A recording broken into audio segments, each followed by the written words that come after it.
What if I told you that right now, someone just paid $10 million for an apartment that doesn't physically exist? Welcome to the world of metaverse real estate, where digital land sells for millions, celebrities build virtual empires, and billionaires are betting big on pixels over bricks. Today, we're uncovering the truth behind this digital gold rush.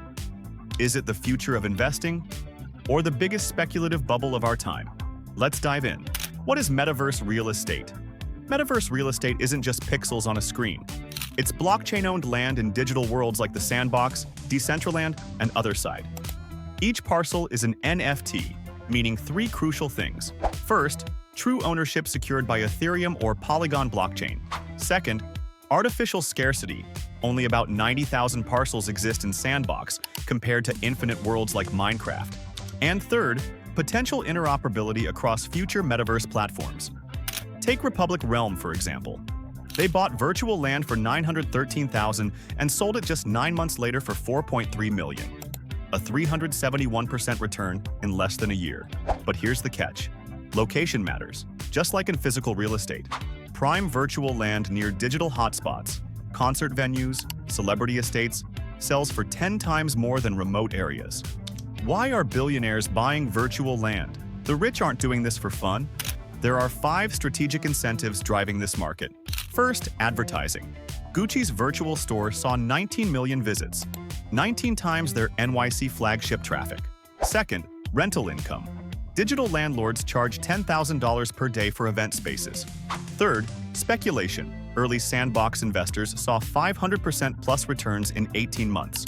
Fourth, tax and privacy benefits. Some countries treat NFT land as intangible assets. And fifth, status. Virtual penthouses are the ultimate Web3 flex. But here's the real question. Is this sustainable? Let's look at the numbers. Since 2021, metaverse land has outperformed the S&P 500, but trails behind prime physical real estate in cities like New York or Dubai. The key difference? Liquidity.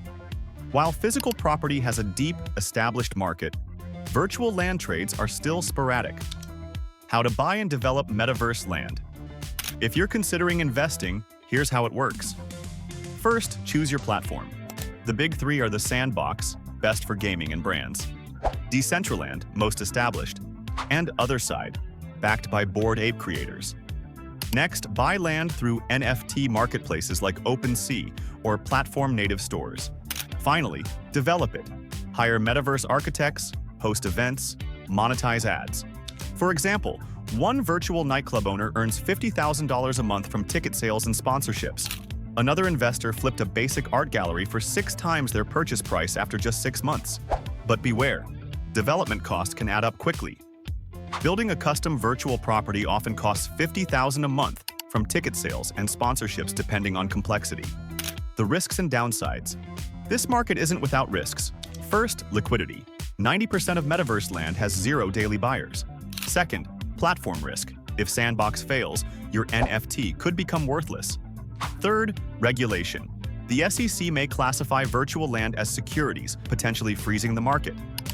Look at Metaverse Group's portfolio. Their land value dropped 80% post-hype. Or consider the crypto winter. When Bitcoin crashed, so did metaverse land prices. This market is volatile, and only those with strong risk tolerance should dive in. The future of virtual real estate. By 2030, metaverse real estate could evolve in radical ways. First, AI-powered worlds, your digital home adapting to your emotions via neural sensors. Second, cross-platform portability. One NFT apartment usable in Fortnite, Roblox, and Apple Vision Pro. Third, hybrid ownership. Buy a real condo, get its virtual twin. Meta's VP recently said they're building a parallel economy. If that's true, virtual land could become as essential as websites are today. But will it replace physical real estate? Unlikely. Instead, expect a blended future, where your digital and physical assets work together. The internet once seemed like a fad too.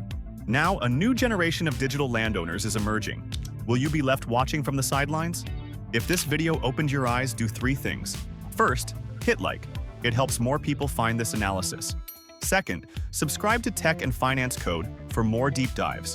And third, drop a comment. Would you invest in virtual real estate? The future isn't just coming, it's being built right now. Will you be part of it? I'll see you in the next one.